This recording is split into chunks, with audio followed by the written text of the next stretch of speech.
Hello बच्चों, चलिए आज का हमारा प्रश्न है। एक थैले में 5 सफेद और 4 लाल गेंद है। इसमें से एक एक करके तीन सफेद गेंद बिना प्रतिस्थापन के निकाली जाती है। निकाली गई सफेद गेंद का प्रायिकता बंटन ज्ञात कीजिए। हमने यहाँ से इसका प्रायिकता बंटन ज्ञात करना है। तो यहाँ से इस प्रश्न को करने हेतु हमारे पास यहाँ से हमारी मुख्य अवधारणा रहेगी। मुख्य अवधारणा हम यहाँ से काम में लेंगे। सूत्र की यहाँ से सूत्र हमारे पास होता है प्रायिकता ई एक्स, जब आर एक्स का मान आर के बराबर है उस स्थिति में आती है हमारे पास एन सी आर।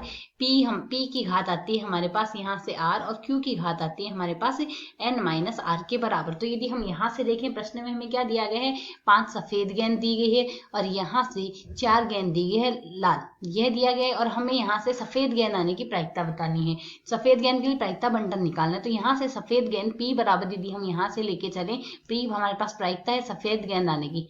सफेद गेंद की यहाँ से सफेद गेंद आने की यदि प्रायिकता हम पी लेके चले तो पी बराबर हमारे पास क्या होगा, कुल हमारे पास गेंदें हैं 5, इसमें से सफेद गेंद है 5 सफेद गेंद 5 है और कुल गेंदें हैं 5 + 4 9। तो सफेद गेंद आने की प्रायिकता होगी 5/9।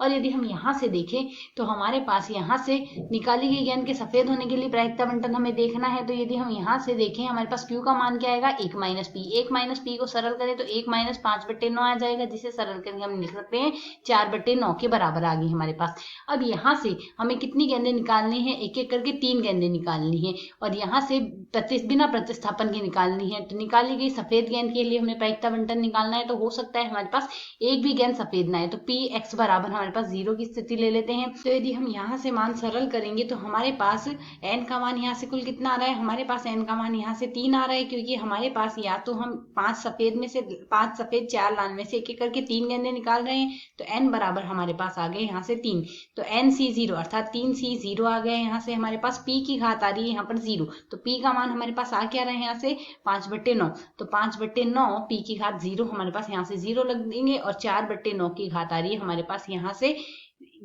3 - 0 अर्थात 3 आ गया। यहाँ से अगली स्थिति हमारे पास बन सकती है, एक गेंद हमारे पास सफेद आ जाए तो x बराबर 1, इसके लिए स्थिति बनेगी 3C1, 5/9 की घात आ रही है हमारे पास यहाँ से 1 और 4/9 की घात आ रही है हमारे पास यहाँ से 3 - 1 अर्थात 2।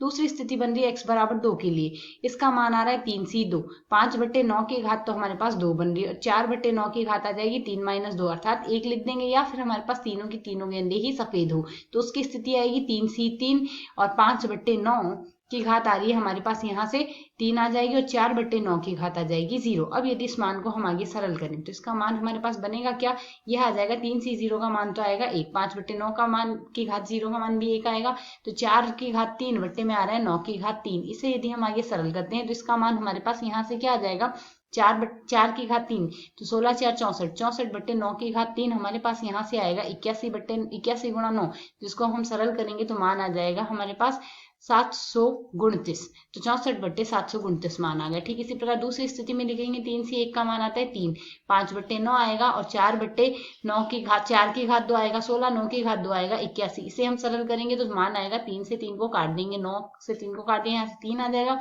16 5 आएगा हमारे पास 80 बट्टे में 81 × 3 करेंगे तो यहाँ से आएगा 243, यह मान आ गया 80/243। इसी प्रकार अगली स्थिति में यदि हम यहाँ से देखें 3C2 का मान आता है 3, 5/9 की घात 2 है 25/81 आ गया, गुणा में आ रहा है 4/9।